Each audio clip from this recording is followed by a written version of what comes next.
Hello viewers, welcome to my channel. आज हम बड़ी सोच का बड़ा जादू बुक का 6 चैप्टर का फर्स्ट पार्ट पढ़ने जा रहे हैं। जैसा सोचेंगे वैसा बनेंगे। ज़्यादातर लोगों का व्यवहार उलझन भरा होता है। क्या आपने कभी सोचा कि कोई सेल्समैन एक ग्राहक को इज्जत क्यों देता है जबकि वो दूसरे ग्राहक को नज़रअंदाज कर देता है?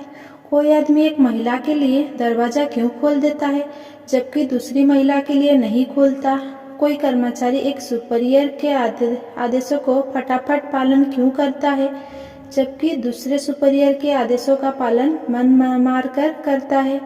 या हम किसी आदमी की बात ध्यान से क्यों सुनते हैं जबकि दूसरे आदमी की बात अनसुनी कर देते हैं? अपने चारों तरफ देखिए। आप देखेंगे कि कई लोग को हे मैक या और यार कहकर बुलाया जाता है जबकि कोई लोग से महत्वपूर्ण या सर कहा जाता है। देखिए, आप पाएंगे कि कुछ लोग को अहमियत, वफादारी और तारीफ मिलती है जबकि बाकी लोगों को ये सब चीज़ नहीं मिलती है।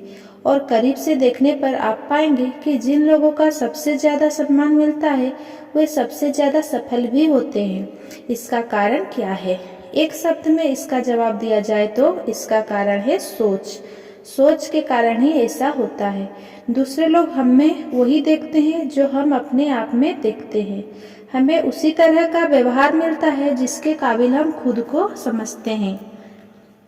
सोच के कारण ही सारा फर्क पड़ता है। वो आदमी जो खुद को हीन समझता है, चाहे उसकी योग्यताएं कितनी भी क्यों ना हो, वो हीन ही बना रहेगा। आप जैसा सोचते हैं वैसा ही काम करते हैं। अगर कोई व्यक्ति अपने आप को हीन समझता है तो यह उसकी तरीके से काम करेगा, चाहे वो अपनी हीनता छुपाने का कितना भी प्रयास करे। यह मूलभूत भावना लंबे समय तक छुपी नहीं रह सकती। जो व्यक्ति यह महसूस करता है कि वो महत्वपूर्ण नहीं है, वो सचमुच महत्वपूर्ण नहीं होता है। दूसरी तरफ जो व्यक्ति यह समझता है कि वो कोई काम कर सकता है, वो सचमुच उस काम को कर लेगा। महत्वपूर्ण बनने के लिए यह सोचना जरूरी है कि हम महत्वपूर्ण हैं। सचमुच ऐसा सोचें, तभी दूसरे लोग भी हमारे बारे में ऐसा सोचेंगे। यहाँ पर मैं एक बार फिर तर्क देना चाहता हूँ। आप क्या सोचते हैं, इससे यह तय होता है कि आप कैसा काम करते हैं। आप क्या करते हैं, इससे तय होता है दूसरे आपके साथ कैसा व्यवहार करते हैं। सफलता के आपके व्यक्तिगत कार्यक्रम के दूसरे पहलुओं की तरफ ही सम्मान पाना मूलभूत रूप से बहुत आसान है। दूसरे लोगों का सम्मान पाने के लिए आपको सबसे पहले तो ये सोचना होगा कि आप उस सम्मान के काबिल हैं, और आप अपने आप को जितने सम्मान के काबिल समझेंगे, दूसरे लोग आपको उतना ही सम्मान देंगे। इस सिद्धांत को आजमा कर देख ले। क्या आपके दिल में किसी गरीब और असफल आदमी के लिए सम्मान होता है? बिल्कुल नहीं। क्यों? क्योंकि वह गरीब और असफल आदमी खुद का सम्मान नहीं करता। वो आत्मसम्मान के अभाव में अपनी जिंदगी बर्बाद कर रहा है।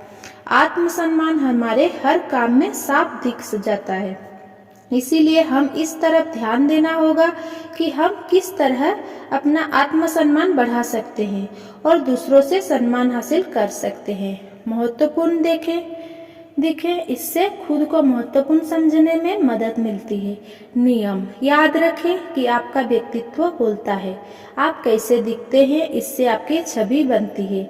सुनिश्चित कर लें कि आपके बाहरी व्यक्तित्व से आपके बारे में सकारात्मक छवि ही बने। घर से चलते समय सुनिश्चित कर लें कि आप वैसे ही दिख रहे हैं जैसे आप दिखना चाहते हैं। एक बहुत ही बढ़िया विज्ञापन छपा था, सही कपड़े पहने, इसके बिना काम नहीं चलेगा।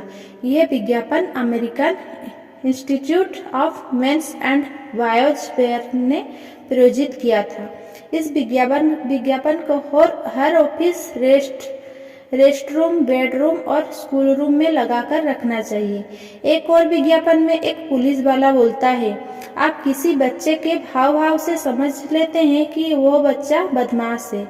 ये ठीक नहीं है, परंतु ऐसा ही होता है। लोग किसी बच्चे को उसके कपड़ों से पहचानते हैं, और एक बार आप किसी बच्चे के बारे में राय बना लेते हैं तो फिर उस राय को बदलना, उस बच्चे के प्रति अपने रवैये को बदलना बहुत मुश्किल होता है।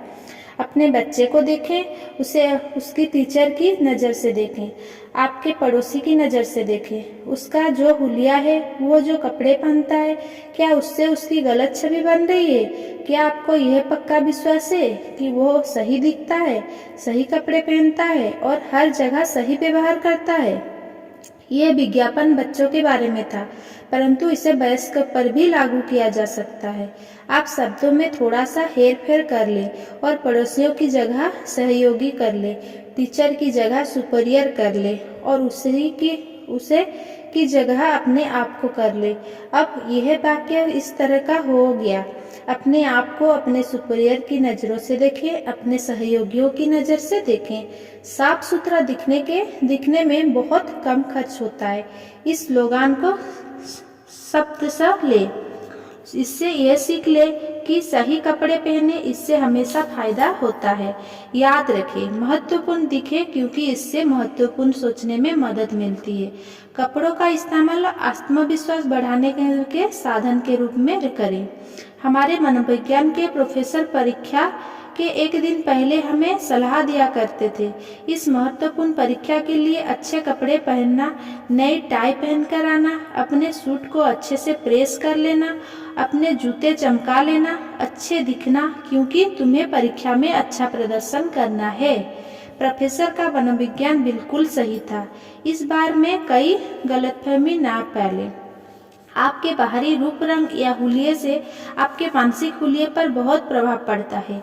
आप बाहर से कैसे दिखते हैं, ये इस बात को प्रभावित करता है कि आप किस तरह सोचते हैं या अंदर से कैसा महसूस करते हैं। सभी बच्चे हेड स्टेज से गुजरते हैं।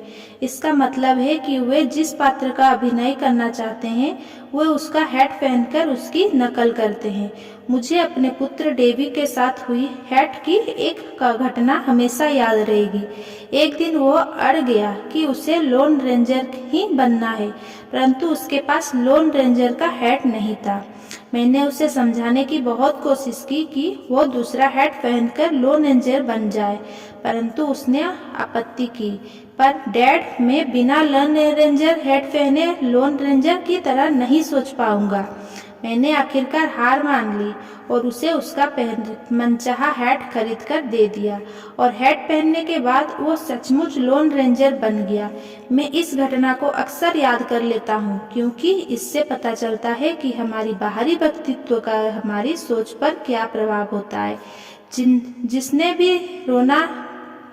जिसने भी सेना में नौकरी की है, वो जानता है कि जब कोई आदमी सिपाही की यूनिफॉर्म में होता है, तभी वो सिपाही का तरह महसूस कर पाता है, तभी वो सिपाही की तरह सोच पाता है। जब कोई महिला पार्टी की ड्रेस पहन लेती है, तभी वो पार्टी में जाने की इच्छुक होती है।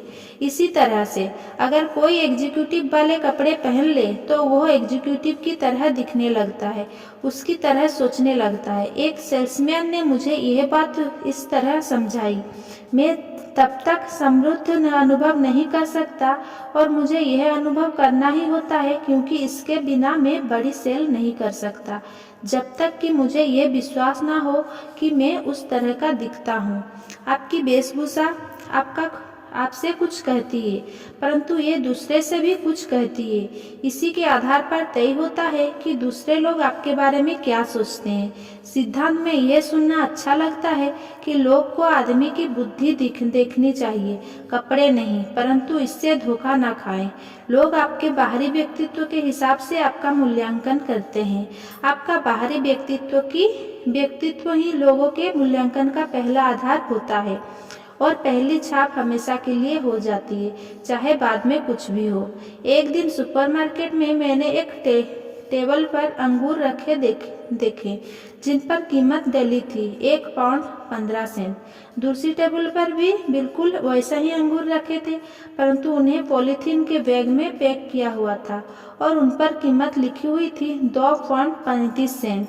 मैंने वजन करने वाले युवक से पूछा, इन दोनों तरह के अंगूर में क्या फर्क है? दोनों में फर्क है, उसने जवाब दिया, पॉलीथीन के कवर का।